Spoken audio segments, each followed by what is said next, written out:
le Mali. Chers frères, Salif Keita, je n'ai pas de mentir. Comme je le disais à M. Berthe un jour, moi, s'il y a une personne que j'écoute souvent, c'est ce monsieur-là. Mais ce monsieur-là m'a démontré depuis un certain bon moment que vraiment, on peut aimer l'enfant, mais on n'aime pas le père, on n'aime pas la mère. C'est-à-dire, j'aime bien sa musique, mais personnellement, aujourd'hui, le voyant, je suis dégoûté de ce monsieur-là. Je suis trop dégoûté de ce monsieur-là. Parce que moi, je me dis que quoi? Dans un pays qui est le Mali aujourd'hui, les intellectuels sont bâillonnés. Des personnes aujourd'hui sont pourchassées dans le Mali.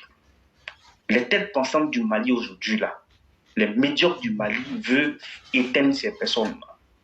Donc, s'il y avait des gens aujourd'hui qui étaient capables d'amener le peuple à prendre conscience, c'est les artistes du Mali, comme ce monsieur-là. Parce que c'est quelqu'un qui a eu à faire presque toute sa vie en Occident. S'il y a une personne aujourd'hui, l'Occident a fait de celui-là quelqu'un de grand aujourd'hui, c'est Salif Keita. Sa carrière musicale, la Côte d'Ivoire, la France aujourd'hui, ils ont participé énormément à la carrière musicale de ce dernier-là. Maintenant, quand tu vois ton pays aller dans un trou et que toi, en tant qu'une personne qui est du monde, qui a connu aujourd'hui, qui a eu la chance de se produire un peu partout dans ce monde-là, vraiment, tu dois être animé d'une sagesse. Parce que dans les différents pays où il va faire ces spectacles-là, c'est parce que ces pays-là sont stables, raison pour laquelle les gens ont le temps d'aller faire un rang pour aller l'écouter. Parce que quand un pays n'est pas stable, on ne fait pas concert là-bas. Donc lui, il devait être aujourd'hui cette personne-là qui est en train de passer d'ambassade ou bien de pays en pays, de telle sorte à ce qu'aujourd'hui le Mali puisse quand même s'y retrouver cette stabilité-là qu'ils ont connue. Mais au contraire, aujourd'hui, c'est lui qui allume le feu. Raison pour laquelle il dit que souvent on voit certaines personnes à la télé, ils réunissent énormément de personnes. Mais en réalité, c'est des personnes qui ont juste eu la chance d'être là. Mais en réalité, c'est des personnes qui ne connaissent absolument rien. Ce sont des petites personnes. Quand lui-même, Salif Keita, lui voit aujourd'hui la communication qui est en train de se faire au Mali là, pour maintenir cette population-là dans la bêteté extrême là, est-ce que lui, Salif Keita, est fier? Aujourd'hui, Salif Keita se comporte aujourd'hui comme un négrier. Il vend ses frères maliens à cause de son ventre. Avec toute cette belle carrière que tu as eue là, si aujourd'hui, toi, c'est des poutistes qui doivent te donner de l'argent, tout ça, que tu as raté ta vie. C'est qu'il a raté sa vie. Vraiment, je suis très déçu de ce monsieur-là. Parce que ce monsieur-là, s'il a décidé de marcher dans la même direction que ces poutistes, ça veut dire qu'il a trahi tout le peuple malien. Comment on peut aujourd'hui jouer avec une population comme ça? On ne finit pas cette histoire de dire la guerre qui est en train de se passer au nord, en même temps, 2 jours d'actualité, on va mettre centrales nucléaires, on va mettre des trams qui vont transporter la population de Bamako. Après, on quitte là-bas, on dit non, il y a un tremblement de terre à Bamako bientôt, tout ça là. Pourquoi on peut maintenir un peu dans une telle situation? Parce que les gens ont décidé de se mettre au pouvoir. Chers frères, les Maliens, en toute sincérité, souvent je dis, est-ce que Dieu même continue même d'accepter les prières des Maliens? Parce que tous les hommes religieux, là, quand on regarde aujourd'hui de la manière dont ils sont exposés sur les réseaux sociaux, jusqu'à des gens même qui dansent parmi les Maoulouds, tu as l'impression qu'ils sont en train de faire le contraire de cette religion qu'ils appellent l'islam. Vraiment, que Dieu, et ce n'est pas ce que Dieu va faire pour eux, mais que Dieu vraiment il fasse rapidement de telle sorte à ce que tout le monde puisse être libéré de cette situation-là. Parce que ça ne peut pas continuer comme ça. Vous savez, cher aîné, moi j'ai finalement compris une chose à travers l'arrivée du président de la République au pouvoir. La réussite, le succès d'un homme là se mesure aussi par le nombre d'injures et le nombre de diffamations qu'il reçoit chaque jour. Le succès d'une personne ne se mesure pas que par les grandes choses qu'il est en train d'entreprendre. Si toi, tu as réussi dans ta vie et qu'on ne t'insulte pas et qu'on ne ment pas sur toi, c'est que tu n'as pas encore réussi. Donc, le président de la République, c'est parce qu'il a réussi partout, raison pour laquelle aujourd'hui il est victime de tous ces injures-là. Donc, chef frère, je préfère m'arrêter là. Ça, c'était mon mot de fin. Vraiment, merci beaucoup. Et il a dit comme ça que dans la vie, ceux qui font la même chose que toi te haïront. Ceux qui font le contraire de ce que tu fais te haïront. Et ceux qui n'ont pas pu faire comme toi et qui auront bien voulu être à ta place te haïront. Et donc, ça ne surprend pas. Mes chers frères, retiens ceci. Il y a 3 choses fondamentales dans la vie d'un homme. Si tu te réveilles le matin et que toute ta journée s'est bien passée, dis simplement Dieu merci, ça a été un bonheur. Mais si tu te réveilles le matin et que toute ta journée, ça a été une succession d'événements pas du tout intéressants, tu auras au moins gagné en expérience. Et si ta journée a été un calvaire, où tout s'est très mal passé, tu auras appris une leçon dans la vie. Et donc, en vérité, dans cette vie-là, tout est fait pour pouvoir évoluer. Mais les Maliens, quel que soit là où ils se situent dans ce que je viens de dire, eux-mêmes, ils se sont condamnés à l'obscurantisme. Ils se sont condamnés à être un peuple qui va rester en retard. Et c'est le réveil là. Quand ils vont se réveiller, puis ils vont se rendre compte, c'est ça qui va faire mal. Et c'est là, ce jour-là, ils vont demander la tête d'Assimi pour guillotiner Assimi et sa bande, sans aucune pitié. Tu te souviens un peu de ce qui est arrivé au roi XIV et Louis XIV et autres? Oui, bien sûr. Quand le peuple vient prendre conscience que tu as été son poison, là, cher frère, même ton corps, il n'aura pas de morceaux. C'est ce qui va arriver à Assimi, là. Mais entre-temps, le mal qu'ils auraient imposé au peuple du Mali, même au peuple du Mali, même quand ils vont se réveiller, ils vont se rendre compte du fossé qui est entre eux là. Ce serait en année-lumière qu'ils vont estimer ça. Mais ils ne diront pas qu'il n'y a pas eu des gens qui ont été suffisamment honnêtes avec eux pour leur dire ça. Cher frère, si tu vas dans le monde, on dit comme ça que Amadou Ampateba disait qu'un vieux dans un village africain est une bibliothèque. Mais aussi, un homme qui parcourt 100 villages est l'égal d'un vieil homme de 100 ans qui est resté dans son village. Donc aussi, tu as une bibliothèque.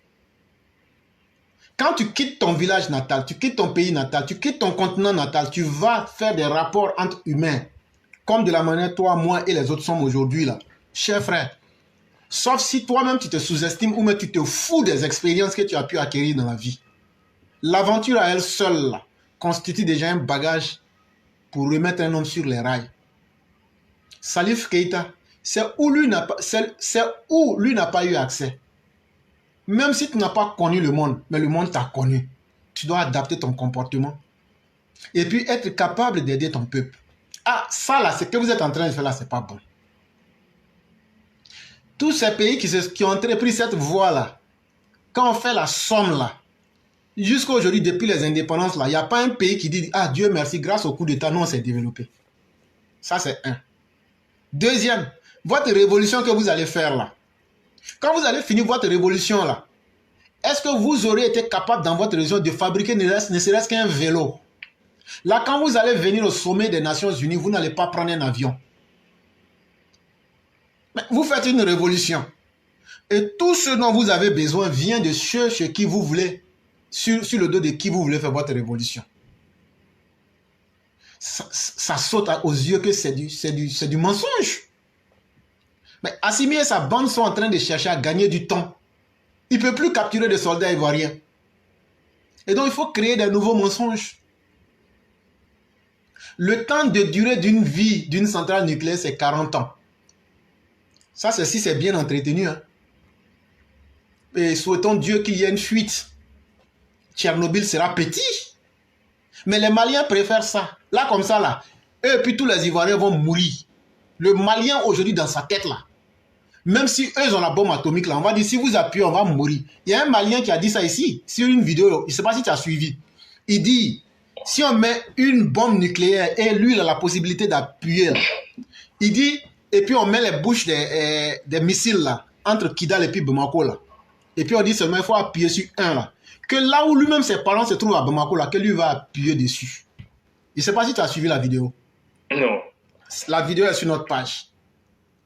Et donc là, quelqu'un qui te dit qu'aujourd'hui, je suis tellement déçu de mon peuple que je peux faire ça. Et tu penses que c'est nous qui ne connaissons pas là, il ne va pas faire.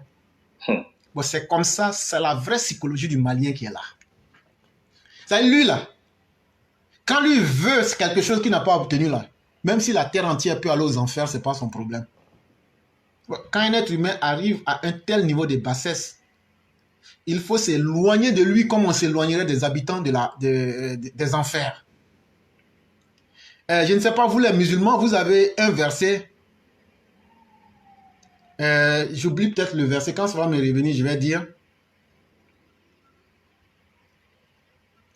Mais dans le verset en question, pour paraphraser, quand ça va me revenir totalement, je vais dire. Ce sont les habitants des tréfonds de l'enfer où tu vois les flammes des enfers courir derrière eux par vagues successives. C'est comme ça qu'ils sont. Eux-mêmes, ils ne recherchent pas le bonheur. Même quand tu leur expliques ce que c'est que le bonheur, là, ça ne les intéresse pas. Ils ne se disent pas que c'est eux-mêmes. La base même de leur malheur, c'est eux-mêmes. Parce que personne ne vous a encouragé à applaudir les coups d'État. Personne ne vous a encouragé à accepter les mensonges d'Assimi et de sa bande. Personne ne vous a encouragé à dire Assimi, c'est vrai qu'un combat, là, quelle que soit ta force, là, mieux vaut multiplier tes amis. L'accord d'Alger, là, au moins, ça donnait du temps à la SEMA pour ne pas se mélanger avec les terroristes. Mais aujourd'hui, là, les terroristes et autres se sont mis ensemble. Parce que la guerre, c'est comme ça. Quand c'est chaud, là, même ton pire ennemi, là, vous vous mettez ensemble pour éliminer un autre. Et les armes, les camps pour lesquels vous êtes en train de courir, là, les camps que vous voulez récupérer, là, vous pensez que la MINUSMA va laisser les armes. Mais je vais vous décevoir. En partant des camps, les armes qu'ils ne peuvent pas emporter là, ils sabotent tout et puis ils les détruisent. Donc là, si c'est pour aller prendre les bâtiments là, les gens vont vous égorger dans les camps là comme des animaux. Vous vous souvenez une fois, tellement les gens vous ont égorgé dans un camp au nord du Mali là, il y a des soldats maliens qui ont fui pour se retrouver en Algérie, à pied. Tellement les gens les ont égorgés en désordre. Allez vous mettre dans les camps là. Vous n'avez pas dit, vous ne réfléchissez pas. Assimilé là-bas avec les prostituées du Mali. Ils sont en train de vanter Achoura sur vos dos. Ils ont transformé les jeunes du Mali en désœuvrés, en des gueulards. Et toi, tu te dis tu es soldat malien, toi on te met devant, tu vas te faire égorger comme un mouton. C'est pourquoi le camp de Katia est rempli de veuves. Et c'est là maintenant que j'en appelle à Kaswat. Il faut aller là-bas. Tu vas aller marier femmes des militaires maliens là. Elles sont là-bas, elles t'attendent. Et donc ça, c'était pour faire dans l'humour. Mais pour dire qu'à un certain moment, si les coups d'État sont une bonne chose, et qu'aujourd'hui vous regrettez la période des IBK, pourquoi ne pas faire un coup d'État à Assimi et puis lui dire, ah, c'est toi-même qui dis que les coups d'État sont bons. Donc on a fait la même chose pour goûter, pour que toi aussi tu goûtes. Il dit, il ne fait pas élection. Et donc pour ne pas faire élection là, il dit, il n'a pas donné de date. Il ne vous explique pas que c'est une société française qui faisait votre recensement. Le recensement, là, ça coûte que 5 milliards de francs CFA. Ils disent qu'ils ne payent pas les 5 milliards là. Mais toi, tu dis que tu n'aimes pas la France. Pourquoi tu t'en vas faire recenser le peuple malien par une société française? Tu refuses de payer 5 milliards des Français pour être libre. Si le prix de vous, les Maliens, le prix de votre liberté pour ne plus dépendre des Français, là, c'est 5 milliards. Là. Dites à Assimi, il n'a qu'à bloquer un mois de salaire de Wagner. Le salaire de Wagner, c'est 10 milliards par mois. Il n'a qu'à bloquer leur salaire un mois, comme il est ami avec les Russes. Il prend la moitié, il paye, et puis les gens débloquent, et puis vous faites les élections. Ils viennent mentir aux gens que c'est les Français qui refusent de donner. Les Français n'ont pas, s'ils n'ont pas refusé de faire le recensement, ils ne peuvent pas refuser de vous donner le résultat. Mais l'argent que vous leur devez là, c'est ce que vous n'avez pas payé. Mais Assimi préfère aujourd'hui payer les Wagner qui continuent à violer, à tuer les soldats maliens, à violer les femmes du Mali. Assimi préfère ça et venir vous dire que les élections n'auront pas lieu parce que les Français ont bloqué les valises contenant les informations. Non, eux n'ont aucun intérêt à bloquer ça. Dans le contrat, là, les 5 milliards que vous leur devez, là, c'est ce que vous n'avez pas payé. Et donc, pour embobiner la population, il faut dire que non, on va faire venir des centrales nucléaires. Mais les centrales nucléaires, la négociation, ça va prendre combien de temps? Si ça n'a rien pris, qu'on dit c'est rapide, là, c'est au minimum 10 ans. Au minimum 10 ans. Si maintenant vous arrivez à voir, là, pour installer, là, l'installation simplement d'une centrale nucléaire, là, ça va vous prendre au minimum 5 ans. Maintenant, quand on va installer là, je suppose que vous allez former en même temps vos gares. Et donc ça fait déjà combien d'années? Entre-temps... Ça fait au moins 15 ans. Hein? Voilà. Donc Assimi est en train de vous dire que lui va mettre le sable de Kidal dans vos bouches et dans vos nez. Vous devez accepter ça. Et puis il pisse dans vos bouches et dans vos oreilles, vous les Maliens. Vous, les descendants de Soundiata Keïta, vous acceptez ça. Soundiata était un homme digne. C'est pourquoi il a quitté. Il a quitté son royaume pour aller chez Moussa Tounkara. Là encore, vous dites que vous connaissez l'histoire du Mali. Mais moi, je vais vous expliquer que votre Soundiata Keïta, celui qui l'a hébergé, s'appelle Moussa Tounkara. Et là-bas, comment il a quitté Moussa Tounkara? J'aurais pu rentrer dans toutes ces histoires-là pour vous dire. Mais je saute beaucoup d'étapes. Et quand il est revenu après la 3e tentative pour gagner contre Ngolo, fils de Sumba, qui a été contracté sous Mangoro, il allait prendre les combattants dans toute la région ouest africaine. Et quand le combat s'est terminé, il est venu, il a respecté tout le monde. Il dit, ce pourquoi vous m'aviez pris, vous avez dit de revenir dans le Mandela. J'ai fini ma mission, je me mets à votre disposition, je ne suis pas là pour moi-même. Si Assimi est un homme digne, il n'allait pas protéger ses intérêts et vous jetez à la vindicte populaire. Il allait d'abord prendre le peuple du Mali, discuter avec ses frères du Mali, discuter qu'est-ce qui ne va pas. Le même Soundiata Keïta dont je vous parle là, le problème avec Assimi Koufa là, vous ne vous renseignez pas. Alors que c'est un problème que le Kouroukanfouga avait déjà résolu. Le problème, allez bien demander au Peul là, le problème là, le Peul tu peux brûler sa maison, tu peux tout faire, tu peux vider son compte en banque, mais son bœuf là, il préfère que tu verses lui son sang, mais il faut laisser son bœuf là. Et il se déplace avec les bœufs là. Mais comme vous connaissez trop les choses, on vous regarde. Allez lire le Kouroukanfouga. Quelle est la différence entre quelqu'un qui garde des animaux et un éleveur? Quand vous allez lire cette partie-là, vous allez comprendre que vos ancêtres avaient résolu cette question-là. Mais comme vous-même là, vous ne savez pas qui vous êtes. Vous ne savez même plus où vous êtes. Ce sont des minables comme Assimi, Koufa, qui viennent vous blaguer, qui viennent vous embobiner. Aujourd'hui, demandez-vous, est-ce que de la manière Assimi est là aujourd'hui là? Et puis regardez quand il a pris le pouvoir, regardez le changement qui est sur lui. Mais toi, le Malien ordinaire là, tu arrives aujourd'hui à manger 3 fois par jour. Ta vie est en sécurité. Tes enfants vont à l'école. Toujours c'est une succession de malheurs. Assimi est devenu un sac à malheur pour les Maliens. Il y a des Maliens qui sont dignes. Il y a des Maliens qui sont dignes et qui n'aiment pas cette situation. Mais c'est à eux, avec nous autres Africains, qui voulons la dignité de l'homme africain, là, de nous lever. C'est un combat d'idéologie. Plus on va leur laisser la capacité de le faire. Au départ, on avait pensé que ce serait en Centrafrique seulement. Mais ils sont en train d'exporter leurs mauvaises actions. Et c'est ce qui nous interpelle tous. Il faut les combattre. Vous êtes en train de combattre pour avoir un nouveau maître, les Russes. Des maîtres qui ne vous connaissent pas, que vous-même vous ne connaissez pas. C'est une nouvelle relation. Mais nous, on préfère aller avec les Blancs là.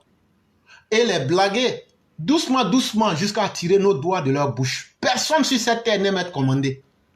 Sur cette ville, dans cette ville-là, personne, aucun être humain n'aime que quelqu'un d'autre le commande. Mais pour que quelqu'un ne te commande pas là, tu regardes tes forces et tes faiblesses et puis tu t'améliores doucement, doucement jusqu'à un jour là, tu viens dire bon, j'ai retiré ma main de ta main, au revoir. C'est ça qu'on appelle la vraie liberté.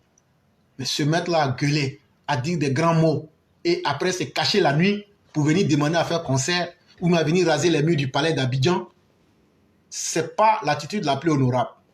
Et vos ancêtres qui ont fait ce Mali-là étaient des gens dignes. J'aurais pu vous citer les 12 chefs de guerre qui ont mené la dernière bataille de Kirina. Comme on n'a pas le temps, on va laisser ça peut-être un autre jour. Et j'allais vous expliquer comment l'hymne même du Mandé est né. J'allais aussi vous expliquer tout ça. Mais on va laisser ça un autre jour. Donc quand vous criez, sinon les Maliens, on est ceci là, vous n'êtes rien. C'est moi je vous dis, parce que vous ne connaissez même pas votre histoire mieux que moi. Moi qui ne suis pas malien là, je peux vous dire votre histoire, il n'y a aucun parmi vous qui peut venir contester. C'est de ça qu'il est question. Et donc là, nous on sait les pas que nos ancêtres ont posés. On sait. Le fétiche du Mandé là, ça est où? Je n'ai pas dit aux gens d'aller être féticheurs. Je suis en train de vous dire, vos ancêtres là, ils ont vécu selon des principes. Vous dites Mandé là. Le fétiche là, ça se trouve en terre de la Guinée actuelle. Et chaque année, les dignitaires religieux venaient faire ce qu'il y avait à faire là-bas. Donc soyez un peu humble. Mais un homme là, quand tu deviens bête, plus que le mot bête là, tu penses que tu es l'homme le plus intelligent de la terre. C'est ce que vous êtes devenu. Mais moi je vais vous dire ça, en grand caractère. Bombe atomique que vous avez fabriquée là, tirez ça sur moi. Et puis ça va finir. Mais il y aura des milliers de personnes qui vont vous dire ça. Nous, on ne sera jamais hypocrite envers vous. Parce qu'il y a des hommes bons au Mali. Il y a des hommes bons au Mali. Ça, je le dis. Monsieur Yatassaï est un homme bon. Je sais de quoi je parle. Moi, je ne serai jamais un ingrat. Mais la majorité des Maliens, vous êtes mauvais. Il y a des Maliens très bons que je ne connais pas. C'est ceux que je connais que je peux dire. Mais on ne va pas parce que la majorité des Maliens est devenue un peuple mauvais qu'on va condamner tous les Maliens sans exception. On le fera si on n'a pas le choix. Mais on préfère rappeler aux bonnes personnes qu'elles peuvent encore se lever, combattre cette anarchie-là. Aujourd'hui, ce qui fait que vous êtes contre la Côte d'Ivoire, c'est la force d'un président Alassane Ouattara à garder la stabilité dans son pays, à faire le développement de ses concitoyens. Nous, on ne peut pas être dans le bonheur et souhaiter vous votre propre malheur et puis dire ne descendez pas pour venir. C'est parce que nous, on ne veut pas être hypocrite. C'est parce que nous, on ne veut pas chercher de l'argent. Chers Maliens, moi, je vais vous dire quelque chose. Tout ce qu'Assimi est en train de faire là. Assimi, une fois, vous avez voulu faire du blanchiment d'argent. Cher frère Abdoulaye, tu m'entends très bien. T'entends très bien. En 2000, on est en 2000 combien? En 2020. En 2020, c'était en novembre 2020. C'était le 4 novembre 2020, pour être plus précis.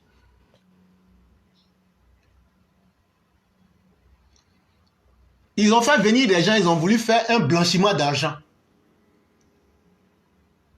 Plusieurs milliards de ce pauvre peuple du Mali, soit disant qu'ils sont en train d'organiser des trucs là, ils vont faire des documents et puis faire sortir l'argent. Mais moi, ils m'ont contacté. Moi, je dis, je ne rentre pas dans un tel truc. C'est-à-dire que moi-même, là, je n'ai pas volé l'argent de Côte d'Ivoire. C'est l'argent de Mali, je vais aller voler. Mais si j'ai fait ça là, mais que Dieu même là, enfer même là, pour moi, ça n'a qu'à être éternel. Même si on dit, je n'ai pas pitié là, je dois avoir honte au moins. Encore là, si on dit, je suis allé voler l'argent même en Côte d'Ivoire, ça même encore, c'est bon. Nous, on a la mer, on a les forêts, tout. Mais tu t'en vas voler un peuple désertique. Cher frère, j'ai décliné l'offre. Et si vous voulez que je donne les noms des personnes là, continuez vos conneries là. Un jour, je vais détailler tout ici. Voilà des gens qui mettent tout en eux pour rendre leur peuple malheureux, alors que les autres sont en train d'évoluer. Ce qui ne nous plaît pas là, nous on ne veut pas vous voir dans le malheur dans lequel vous êtes aujourd'hui. Parce que tant que vous n'allez pas avoir un minimum de bonheur chez vous, c'est sur la Côte d'Ivoire que vous allez venir. Or, nous, ça ne nous arrange pas. Les opposants ivoiriens, les Soroguions qui vous soutiennent là, eux, ils veulent vous utiliser comme capote pour créer le désordre en Côte d'Ivoire, prendre le pouvoir et puis se foutre de vous. Vous le savez, mais vous fermez les yeux dessus. Mais sachez que dans un combat là, nous, on ne va jamais abandonner. Nous, on ira jusqu'au bout avec le président Ouattara. Et donc, on verra aussi qui va gagner. Chers frères, c'est ce que je voulais ajouter. Chef frère, j'ai une question. Hein. Ma question est la suivante. Chef frère, tu te rappelles, il y avait une année, il y a un voyou malien qui avait mis la main sur notre avion. Oui, oui. J'aimerais savoir, c'était au Mali ou c'était dans un autre pays? C'était en Centrafrique. Ok, c'était en Centrafrique. Mais l'avion, oui, il avait... C'est en fait, il a une double nationalité. C'est un faussaire, en fait. Il était établi, je crois, en Centrafrique et au Mali. Et en complicité avec les autorités du Mali actuelles, là, ils ont fait bloquer l'avion à Bamako. Mais après, il y a eu des poursuites contre lui. Et puis bon... Ah non, ok. Il t'a posé cette question-là. En fait, c'était pour juste faire un rapprochement des événements, quoi. Donc, ça veut dire que c'est une bande de voyous qui sont pour Mali en ce moment-là. Il y a longtemps, ils avaient déjà mis les plans en place pour pouvoir émuler la Côte d'Ivoire. Justement, parce que c'est la Côte d'Ivoire, parce qu'ils savent que le président Ouattara est très dur quand il s'agit des coups d'État. Or, si c'est le désordre qui peut les arranger, Ouattara n'est pas quelqu'un qui est bête. Toi, tu es en train d'arranger ta maison. Tu as bien arrangé ta maison, mais les herbes qui sont là, tu mets le feu dedans. Ça se passe comment? Ça va brûler ta maison. Ouais. Et donc là, c'est pas parce que toi, tu n'as pas mis le feu que les autres vont pas mettre le feu. S'il y a le feu autour de la Côte d'Ivoire, là, qu'on le veuille ou pas, c'est la Côte d'Ivoire qui va prendre. Donc, la Côte d'Ivoire a tout intérêt à ne pas supporter le désordre autour d'elle. Or, c'est dans le désordre qu'eux peuvent profiter de l'ignorance des Maliens. Voilà tout le problème, hein. C'est tout le problème qui est là. Donc, vraiment, quand je pense un peu à ce tact-là de leur part-là, ça veut dire qu'il y a longtemps qu'ils étaient dans cette démarche-là. Parce que moi, je n'ai jamais vu une compagnie d'un pays, un individu s'élève et il bloque l'avion et en complicité avec l'autre, non. C'est-à-dire que les relations entre les États-là, ça veut dire qu'ils ont décidé de passer au-dessus pour pouvoir humilier la Côte d'Ivoire. Moi, je n'ai jamais vu ça. C'est avec ceux-là que j'ai vu. Et depuis ce jour-là, je n'ai pas eu confiance en ces personnes-là. J'ai dit non, il y a anguille sur roche. Ça, c'est ce qu'on appelle aussi une autre forme de chantage. Et finalement, ils ont arrêté nos soldats. Et finalement aussi, le président de la République, il a su trouver la voie qu'il fallait pour pouvoir les humilier. C'est pour cela que souvent, on a des anciens qui nous disent que si toi, tu as aimé une personne sincèrement, tu as été sincère avec quelqu'un, et que cette personne-là, lorsqu'il était dans les difficultés, que tu l'as aidé, lorsque cette personne-là va décider de te combattre là, il ne pourra jamais te vaincre. Et c'est pour cela qu'ils essaient tout le temps d'humilier le président de la République, mais ils ne peuvent pas. Parce que le président de la République s'est battu comme il pouvait pour pouvoir sauver le peuple malien. Donc tous ces Maliens-là, qui sont aujourd'hui en train d'insulter le président de la République, qui sont en train de dire qu'ils vont combattre ce vieux-là, ils ne vont jamais gagner ce combat-là. Raison pour laquelle toujours notre président de la République, ainsi que la Côte d'Ivoire, nous sautons toujours la tête haute dans toutes ces tentatives d'humiliation et de déstabilisation.